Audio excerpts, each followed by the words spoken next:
Hi everyone, Jon and Stjepan here. We are going to record the analysis of our second training game. You already know Jon, he introduced himself last time. Jon, would you like to say anything about the game before we start? I apologize to everybody watching this video how poorly I played. Well, it's not the best training game ever. Well, it's sort of similar to what happened to me last time. I played a bad opening. Yeah. I did it voluntarily and then lost. So, did you prepare for the game? I did. Unfortunately, none of it actually ended up being meaningful. I prepared for your Carl-Con. Okay, so I'm just going to say that we arranged to have random colors. We didn't know who was going to play white. Right. And we also, unlike last time, we didn't arrange an opening beforehand. Yeah. So I prepared for your Carl-Con as white. And then for black, I just kind of started to work on the mainline Sicilian up into the Prinz, because I know that you use the Prinz variation. Of course, you didn't go with that, so it... So for those of you who don't know, the Prinz variation is after knight f3, d6, which Jon plays, and the main line of the open Sicilian. After knight f6, the usual move is knight c3. I play f3, which is the Prinz Sicilian, slightly unsound, but not that easy to punish. Okay, anything else? Have you prepared for anything else? For preparation, no. No? Okay. Nope. I figured those were what was most likely going to be played. Well, yeah, I decided that I was going to play what I usually play, and I didn't deviate from my normal repertoire. I play either knight f3 or knight c3 on move 2 against the Sicilian. I play both the closed and the open Sicilian, so which you could have seen in the chess base, if you had been looking at my games. So when we started playing, I couldn't decide what to do, so I just played knight c3. So, what were your thoughts at this point?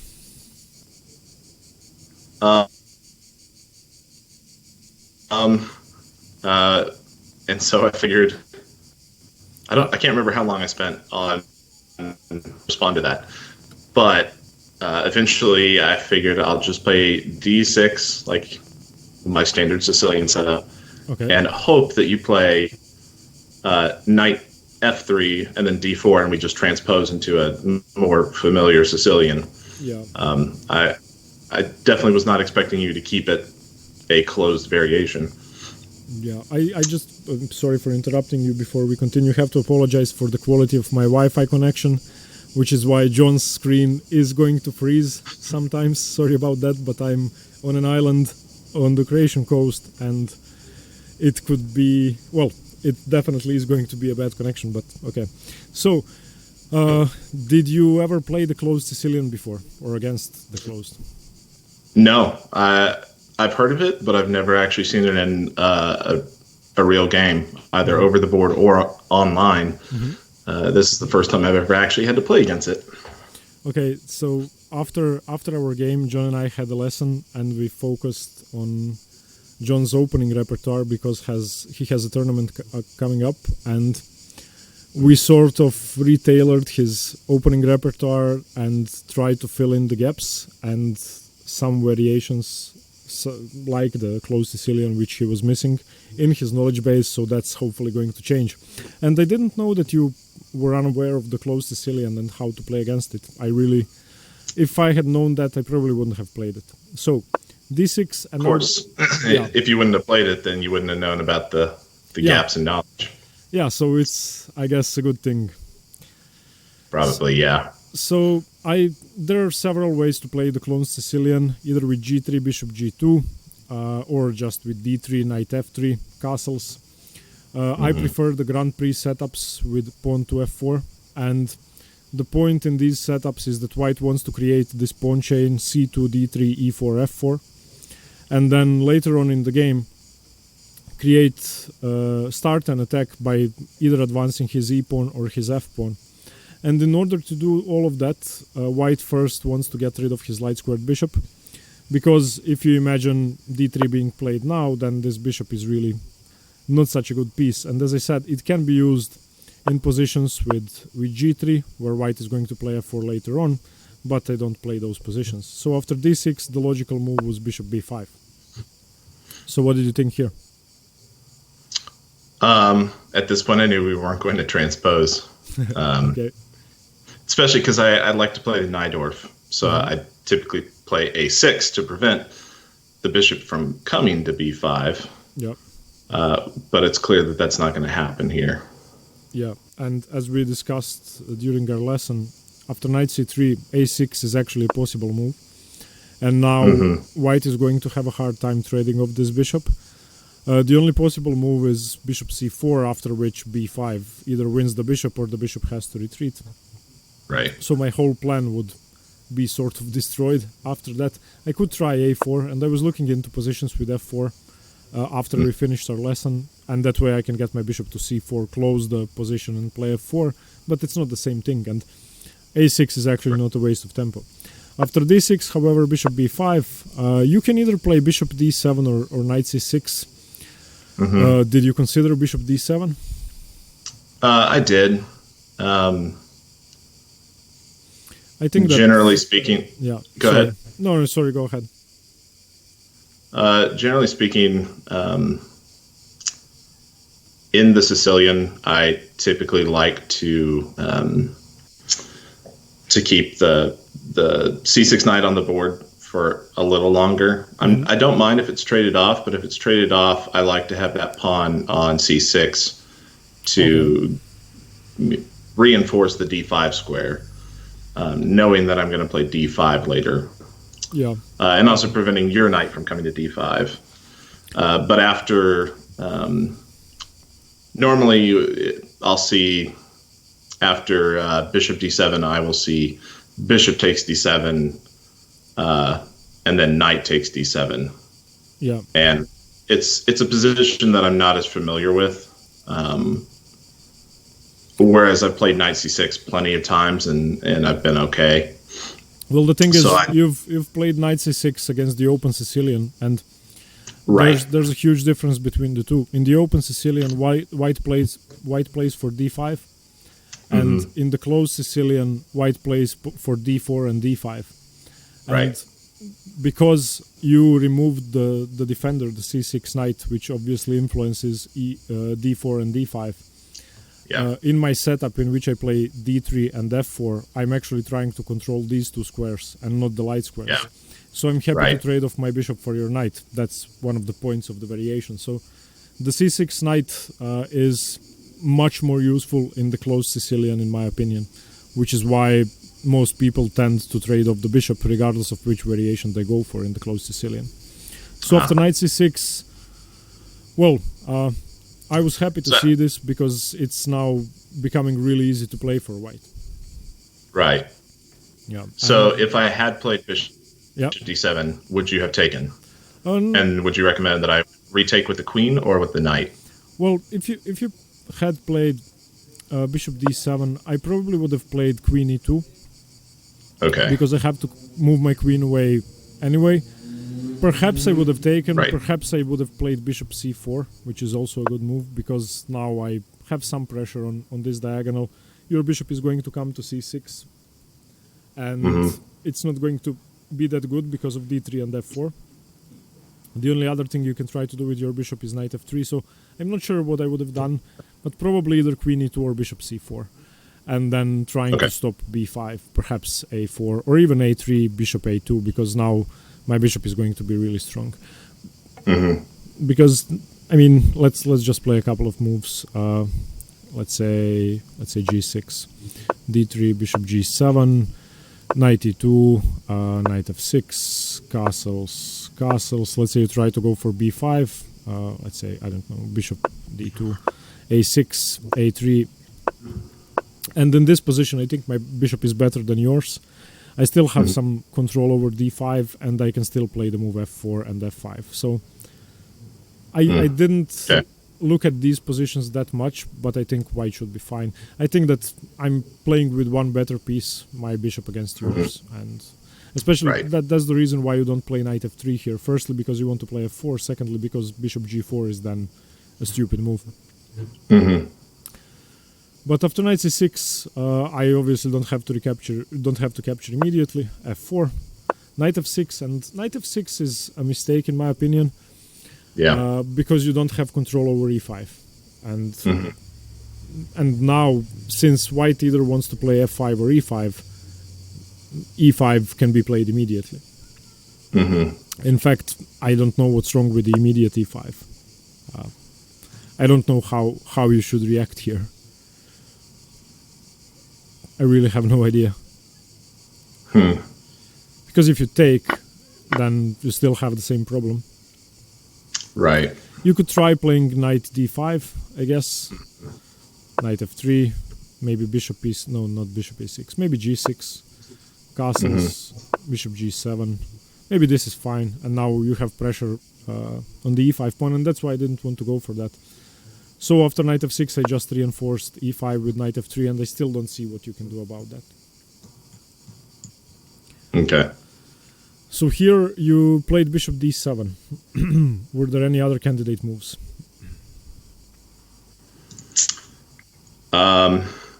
Queen c7 was another one. That was just... Go ahead. No, I'm sorry, I was coughing. Oh. That's just another move that's thematic in the Sicilian that I typically try to play. And it does protect the knight so that I don't have to recapture with the pawn. Yeah, well, Queen c7 seems nice because it prevents e5 for the moment. Yeah. Well, actually not. It's still attacked 3 times because the knight is pinned. But it reinforces e5 at least, so it might have been a useful move. I was actually considering e5 here for you, trying to close the position down. Because if you play e5, then d4 and d5 are not weak. I can continue with f takes e5 and then d takes e5, and then I have the d5 square. So that's when I decided that e5 was not a good move. But I really don't know what to play. I think that white is just better here. According to the engines, it's equal, but I think it's very hard to play for black after what you played and after any move, really. So bishop d7, I didn't want to rush with e5, castles first. What did you think about the position here? After you castle? Yeah. I didn't actually, so believe it or not, I didn't actually see the purpose of your f4 move. I didn't see the e5 break until about a minute before it actually happened. Okay. So at this point, I'm just playing to keep my structure somewhat intact. And then hope for some sort of queenside counterplay. I was thinking about queen b6, putting a little bit of pressure on the b2 pawn and also opening up the door for me to play c4 later. Yeah. Because that diagonal is open. Yeah, well, it's going to be hard to exploit the diagonal because once again your knight is going to disappear from the board. I wasn't really sure what you should play here, but I was considering the move knight b8, to be honest. And well, e5 works in that case, so you can't really play it. But if there was any way to save your knight and force the exchange of light squared bishops, then you probably would be better, because if your knight is still on the board and they have this pawn structure, I'm going to have 2 weak squares. Imagine that my bishop is traded for your bishop. I don't have anything. I don't have d4, I don't have e5. It's really hard to play. But yeah, you played a6, which forces matters a bit. I have to take now. Bishop takes, and now e5. Yep. Let me remove these arrows. I'm sorry. Okay. So here, unfortunately, the game was already over after your move. Yep. Were you considering any other options but your move? But my next move from this position? Yeah. Yeah. So I was just thinking about taking d takes e5. After which I figured you would probably play knight takes e5, at least in my calculations. Okay. And then after, I was thinking queen c7, and at this point, it's like I'm going to lose the light square bishop, which I would have preferred to keep. Okay. But I thought that my position would have been okay. The problem is that I definitely miscalculated. I figured if I took the knight on f3 first, Yep. Obviously you can't take the knight because then I would just take your queen. Yep. And I did not account for the fact that I figured after bishop takes d3, F3. Yeah, sorry, bishop takes f3. Just for illustrative purposes, I knew you were going to take with the queen, but just for illustrative purposes, it would have been different, say, with taking with the rook, after which point d takes e5, e takes e5, and then I have something like knight d7, putting pressure on the pawn. Of course, you could push knight e6. Well, if you play knight e7, I'm just going to play e6 and probably be winning. Right.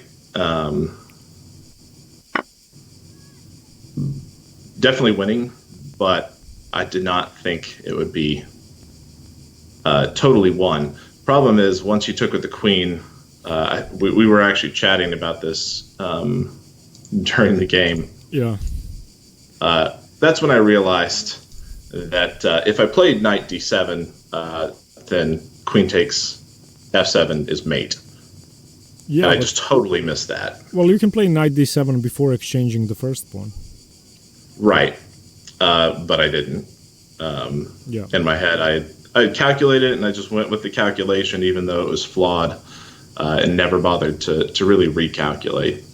And that was my downfall here. Well, I don't think there's a way to save this, because if you play knight e7 now, I'm just going to play e6. You have to take, and then I can probably just play f5. Then if you take, I take with the queen. If you push, I play queen h5 check, and and then it's just over. And then it's over. But coming back to this position after e5, I actually found a variation which is equal for black. Firstly, if you had captured, which is the best move, I don't think there's anything else. Moving the knight just runs into the same problem of e6. After e5, if you had captured, then I definitely am never going to take with the knight, because that way I cannot use the fact that your king is still stuck in the center. I have to take with the pawn to force your knight to move, and now I have an active rook.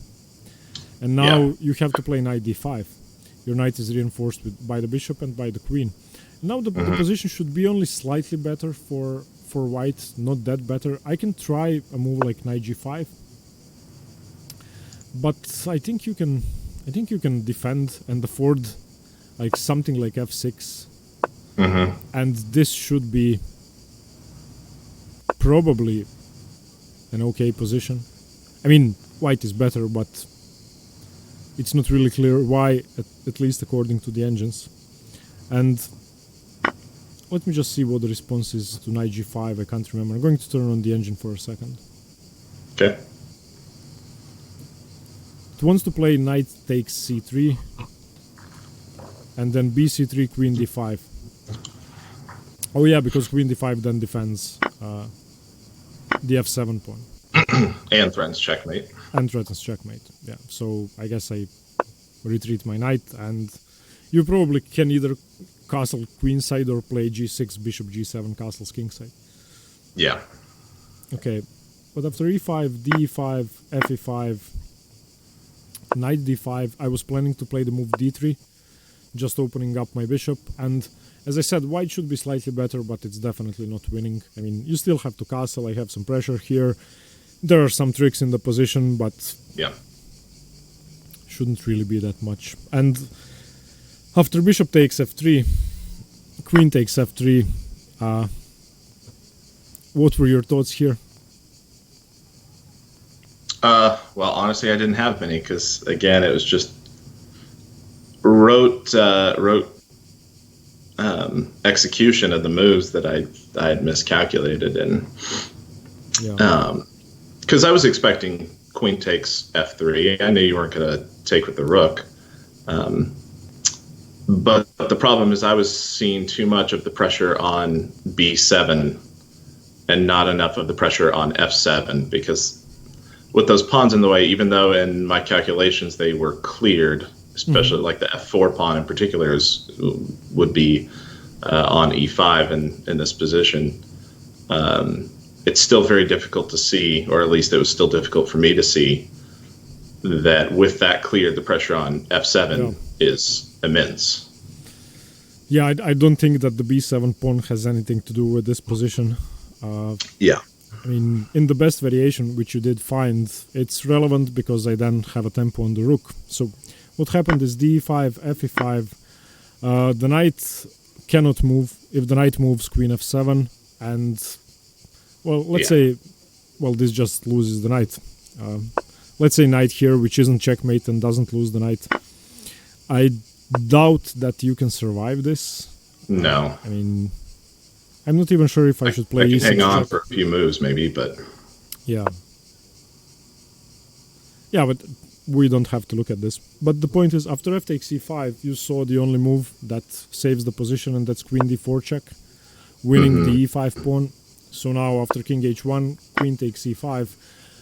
Apparently, white gave up a pawn, but the advantage is just overwhelming because the black king is still in the center and the rook is loose. So just queen takes b7.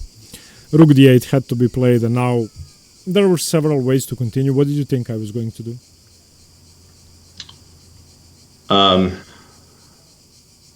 From this position... Yeah.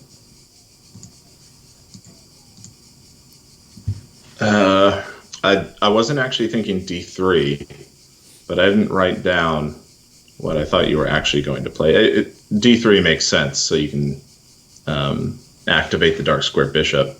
Yeah. Well, I was afraid of knight g4. I was really afraid of knight g4. That's the only trick you have in the position. Yeah. And then in conjunction with, let's say, queen d4, it could be deadly. So I either have to meet, let's say I take the pawn, which, by the way, according to the engine is the best move. This is the only thing I checked after the game because I wasn't sure. Let's say I take the pawn. I was looking at knight g4. And now, I mean, what do I do? Let's say I play d3. Let's say you check now. I cannot take, obviously, because it's checkmate. Right. So let's say king here, queen d4. And this gives up the knight, but the rook is pinned, so perhaps you have time for something like this, although I doubt it. But I didn't want to allow any of that. I just didn't want to have to deal with knight g4. Yeah. So after rook d8, d3 just gets the bishop into play, and I can at least develop my bishop and give up the exchange, if nothing else, and I'm going to have enough pressure in the position. So we did play queen d4, and now obviously knight g4 is the idea, or was there something else?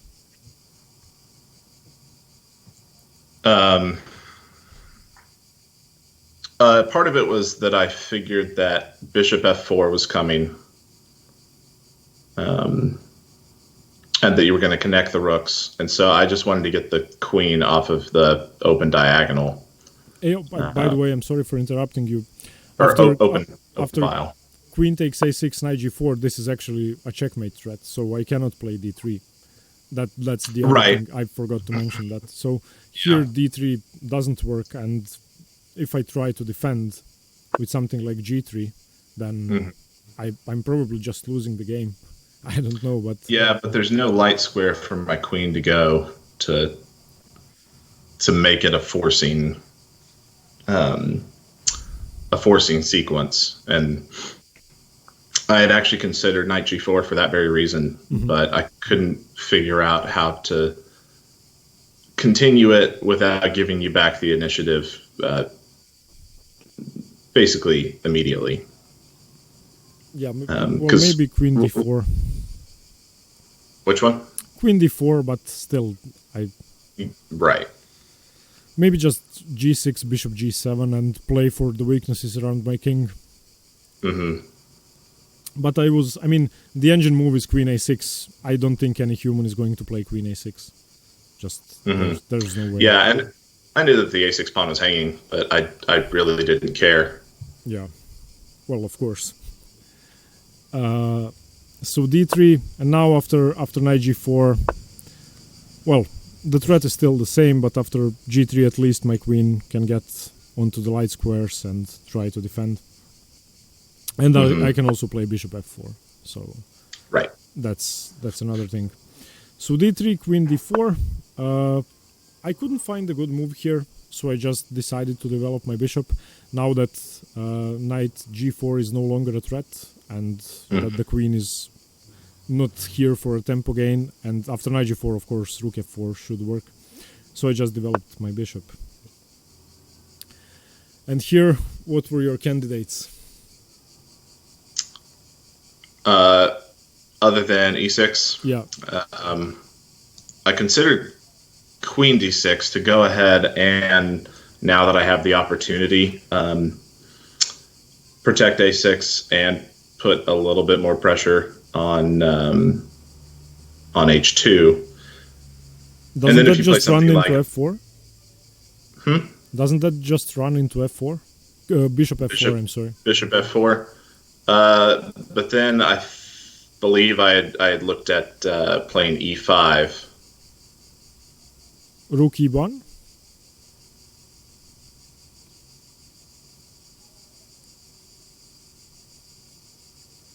Okay, so I really don't think this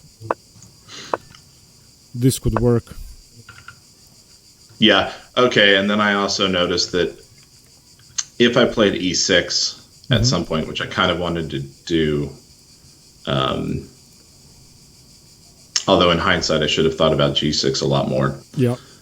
That as soon as I play e6, then you had this exchange sacrifice idea. So actually, when I was writing down the candidate move and calculating it out, I figured if I had played queen d6 instead of e6, there would be something like rook ae1, e6, and then rook takes f6. Would that work? Why would I give up the exchange on f6? What you mentioned, queen d6, rook e1, e6, rook f6. And then after g takes f6, knight e4 was what I saw. I don't actually know what the computer would say, but to me it's a fairly threatening exchange sacrifice. It looks nice, but I'm not sure it does much. I mean, white obviously wants to prevent a queen exchange here. He gave up an exchange, so let's say check. Oh yeah, okay, I get the exchange back. No, I don't, because the queen is defending. And I'm not going to go for a perpetual. Well, it looks nice, but I'm not sure I would take on f6. But a good variation, I didn't even see that. But after queen d6, I'm definitely playing bishop f4.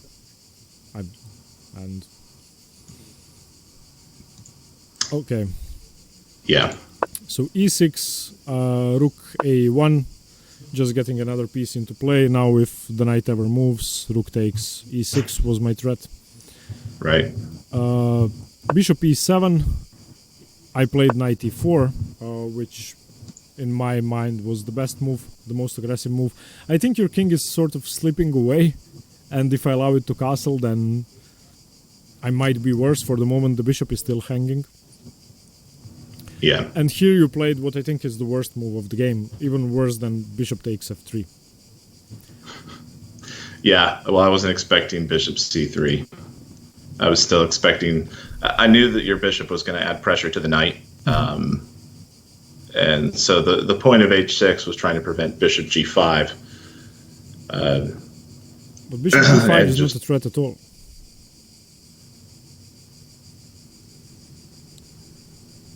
I mean, if bishop g5, you just play queen d7.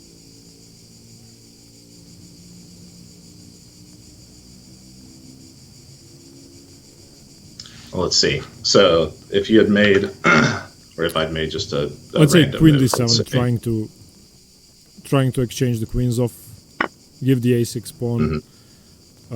It's black to move, castles, bishop g5. I mean, just taking here wins. I'm not sure at which point I should play bishop g5, because my knight is always hanging and then my bishop is hanging. So I would, if I were you, I would probably force a trade of queens, or at least force you to get your queen away from my king, and then I would castle, or maybe even take the knight, but no, probably castle. And well, you are a pawn down, but this is playable, I think. Yeah. Okay, and after knight e4 you played h6. Now bishop c3 is just... I don't think there's a defense. That was crushing. Yeah. Queen d7, which should have been played a move earlier. Now just taking a pawn, threatening a second pawn. You still cannot castle. Knight takes c4, rook takes c4, getting my rook into play. Castles finally, and now rook g4. And well, did you think you could survive this? No. No, I knew it was over. I still wanted to play on just to see how long I could keep it going, and if there were any sort of tricks out there that I might be able to throw at you. Yeah. So you played e5. Because the interesting thing about this position is that material is close to equal. Yeah. I'm down. It looks like a pawn in this position. But positionally, I'm totally lost. Yeah, my pieces are way more active, and yeah, your king. And I knew you were going to use the queenside pawn majority to just, Well, it's hardly going to come to that. I'm sorry to say, this is, I mean, two rooks and the bishop placed almost perfectly. I don't think there's a chance for you to get to an endgame here. Right. This is just too complicated to defend. Maybe an engine could defend against a human, but... Okay, so here you played e5, and I was trying to make queen h6 work so hard, and it just doesn't work. So queen h6, queen takes rook, and I have nothing. I thought it was going to be a really nice finish, but I'm just giving up a rook, so it's not a good move. So rook g3, saving my rook. Bishop d6. I think bishop f6 was a better try. Just trying to defend g7. It would have been. Queen c4. Because at that point I saw that queen takes h6 is a threat. Yeah. Well, both defend queen I just want to cut that off. Yeah. I said that both bishop d6 and bishop f6 defend the h6 pawn indirectly, so... Right. Yeah. And now king h7, unpinning the f pawn. So if I played bishop f6, you can just take it with the rook, can't you? Oh yeah, that's correct. And with the queen, I'm sorry. And with the queen, yeah, so it doesn't really work. Yeah, so sorry about that. I just, in my mind, this was a better defense because it sort of tries to consolidate the position. Yeah, it doesn't work. I'm sorry about that. Right. So queen c4, king h7, trying to unpin the f pawn, I suppose. And now, did you see this tactical move which I played next? No. Yeah, there's... I definitely didn't. there's a simple way to win a pawn here using the fact that the king is now on light square and queen e4 check is a possibility.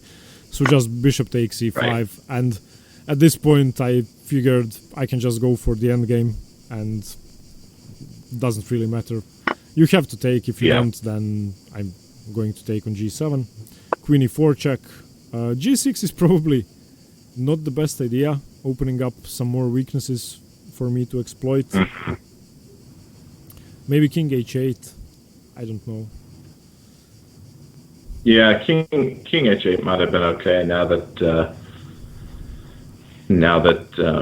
Yeah, or f5. your dark square bishop is off. But of course, you're going to capture on e5, Yeah. and then you're just threatening mate right away on g7. Well, yeah, but So in that case, I might have. after queen e4, f5 seems like the best option, because queen takes bishop, and now you have rook e8. Yeah. And I mean, if I'm not careful, this can be dangerous. But yeah, after g6, queen takes e5, rook f e8, queen takes c5, and this is now just done. And I tripled up on your f7 weakness, rook f8, and now c3. I knew that there were several ways to win. I actually just wanted to get the queens off and win the endgame. Right. Yeah. So I'm sorry to say that it was worse played than in our last game. But as opposed Sure. to our last game, last time you were really well prepared, and you knew that we were going to play the Scotch. This time you were surprised. And Yeah. for our next game, we agreed that until then, there's about 20 days or 25 days. You're going to work on your repertoire, and hopefully we are going to have a theoretical battle next time. Right. So, I mean, I'm sure you'll win that one too, but at least hopefully it'll be a little bit more competitive. well, statistically, there's a 50% chance I'm going to win, since you won one and I won the other. So, so you can't really say that I'm going to win. But Yeah. I don't really care at this point about the middle game play and the end game play. I was really upset after this game because you didn't know the opening, so I want to focus on you building a solid opening repertoire, because this cannot happen. You have a tournament in 20 days, and this is the same thing happened to me in Novi Sad. I lost 2 games in the Karo-Kan right after the opening, and that's the worst thing that could happen. That's something you can prepare for at home, and it has to be solved in advance. Okay. Do you have anything to add, John? Nope.